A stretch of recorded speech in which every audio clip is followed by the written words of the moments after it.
So అమ్మవారి రూపం అనుకుంటున్నావు, నిన్ను నమ్మి ఈ అమ్మాయి వచ్చింది. అలాగే ఈ అమ్మాయితో పాటు 11 మంది వచ్చారు. మిగతా 10 మందితో ఇలాంటి వివాదాలు లేవా? ఎవరితో ఉన్నాయి, ఎందుకు వివాదాలు వచ్చినాయి అనేది కూడా అదే అమ్మాయి దగ్గర ఎందుకు వచ్చింది, అదే వీళ్ళు అన్నం చేస్తున్నారు. ఇక్కడ ఇప్పుడు జరిగేది ఎప్పుడు 2 months నుండి కాని వివాదం ఎందుకు 4-5 days నుండి అవుతుంది. నేను చెప్పేది ఒకటే, అమ్మ ఇంటికి వచ్చి ఉన్నప్పుడు బాగానే చూసుకున్నారు, ప్రేమగా ఉన్నారు. అప్పులు లేని గొడవలు, అప్పులు లేని పగలు. అమ్మాయి మొత్తానికి నేను ఇది అఘోరి తత్వంలోకి వెళ్ళిపోయి మొత్తం సాధనలే లీలమైపోయి నెలకు ఒక 5 రోజులు 6 రోజులు వస్తా అని ఎప్పుడైతే ఇంట్లో చెప్పిందో అప్పటి నుండి వీళ్ళకు వెళ్తున్నావు ఇంటికి. లేదు మొన్న వెళ్ళింది, ఇప్పుడు అప్పుడే జరిగిందిగా మొత్తం జరగాల్సింది. అక్కడ నుండి స్టార్ట్ అయింది. వెళ్ళింది, వాళ్ళు కట్టుదిట్టమైన చేశారు. నువ్వు వెళ్ళావా, ఎవరైనా వచ్చి నేను తీసుకెళ్లారా? ఎవరైతే పెంచినా నేను చెప్పాను కదా విష్ణు, ఆయన వచ్చి బలవంతంగా తీసుకెళ్లారు. బలవంతంగా నువ్వు ఎలా వెళ్ళావు? అమ్మ దగ్గర అంటే లాక్కొని తీసుకెళ్లారు ఇంటికి, కాబట్టి మా అన్నయ్య కాబట్టి అని వెళ్ళావు. సో మీ మమ్మీ డాడీ ఏడుస్తున్నారు అని చెప్పానంటే ఓకే ఒకసారి వాళ్ళు కూడా కనిపించేసి క్లారిటీగా చెప్పేసి వద్దామని చెప్పి వెళ్ళాను. సో అక్కడికి వెళ్ళిన తర్వాత పరిస్థితులు నాకేదో మందు పెట్టిందని చెప్పి వాళ్ళేవో అలాంటి డ్రింక్స్ అవి ఇచ్చారు, తాగాను అని నిరూపించుకోవాలి కదా నాకు ఎటువంటి మందులు లేవు, నేను బాగానే ఉన్నానని చెప్పి. ఏం టెస్ట్లు అవి? ఏవో మరుగు మందులు మజ్జిగలో పాలల్లో కలిపి ఇచ్చారు. తాగిన తర్వాత నాకు ఫుల్ వామిటింగ్స్, మోషన్స్ ఉంటాయి అంత. అలా వామితులు మోషన్లు అయితే వీళ్ళు ఏదో పెట్టారనా అని వాళ్ళంట. అండ్ అలాగే నా అరిచేతుల్లో మునగాకు పసర అది పోస్తే గెడ్డ కడతదంట మందు ఉంటే, అది కూడా పోసి చూసారు, నార్మల్ గానే ఉంది. ఓకే, అది పని చేయలేదేమో.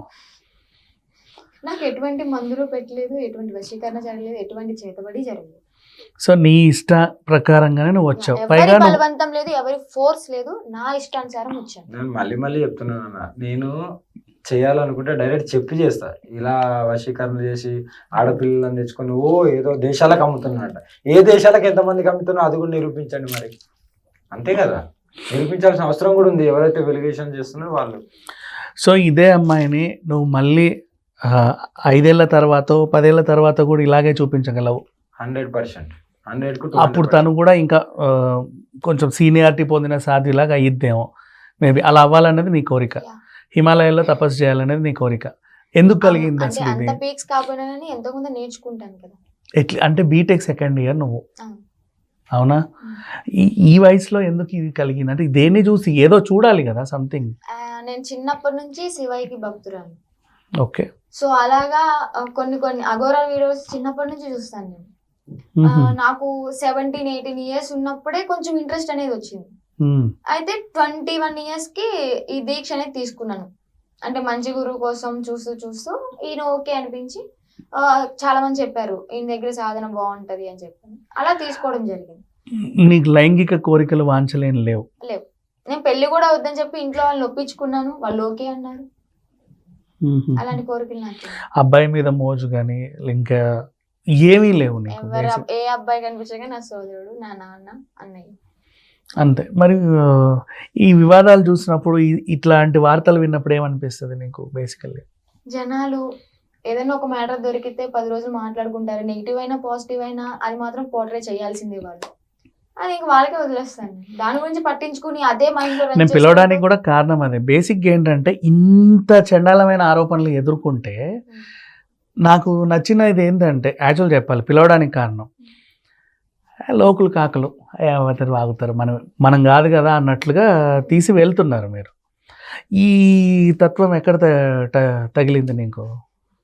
ఇంకా ఎంత జనాలు చూస్తూ ఉన్నాము కదా, నా చిన్నప్పటి నుంచి చూస్తున్నాను, మాట్లాడినట్టే ఉంటారు, పైకి నటిస్తూ ఉంటారు.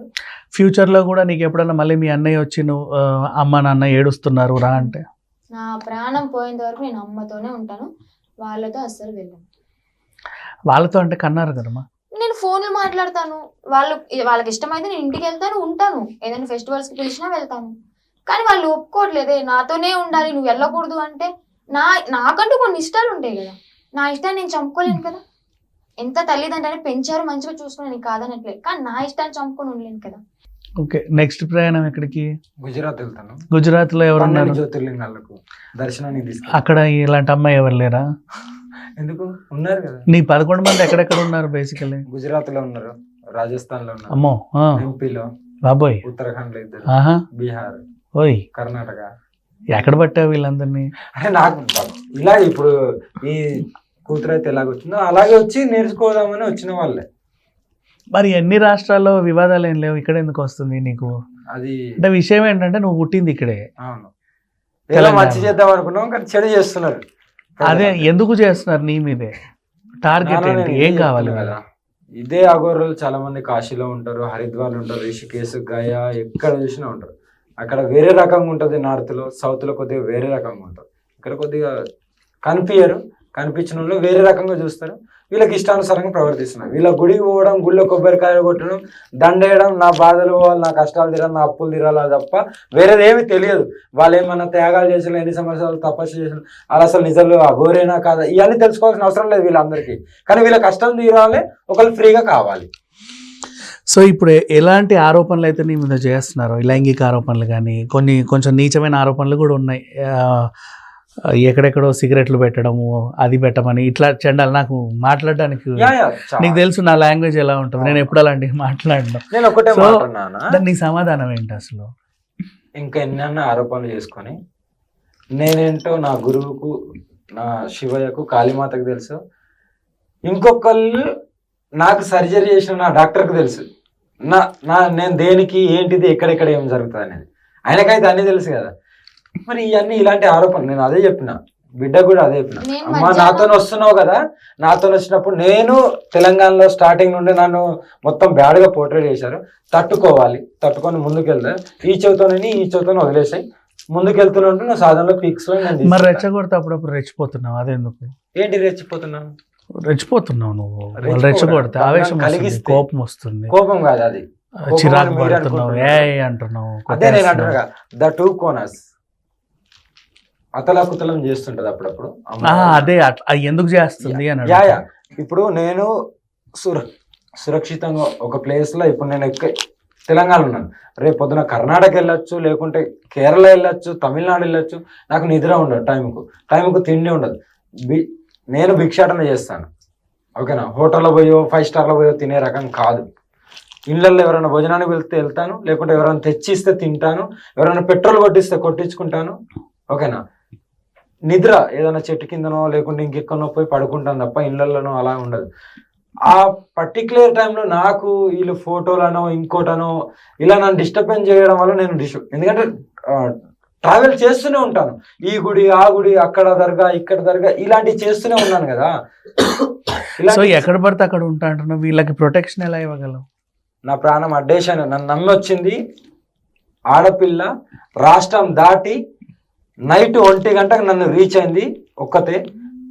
ఆ నమ్మకం మీద వచ్చింది కాబట్టి నా ప్రాణం అడ్డేశాను, నా బిడ్డని నేను కాపాడుకుంటాను.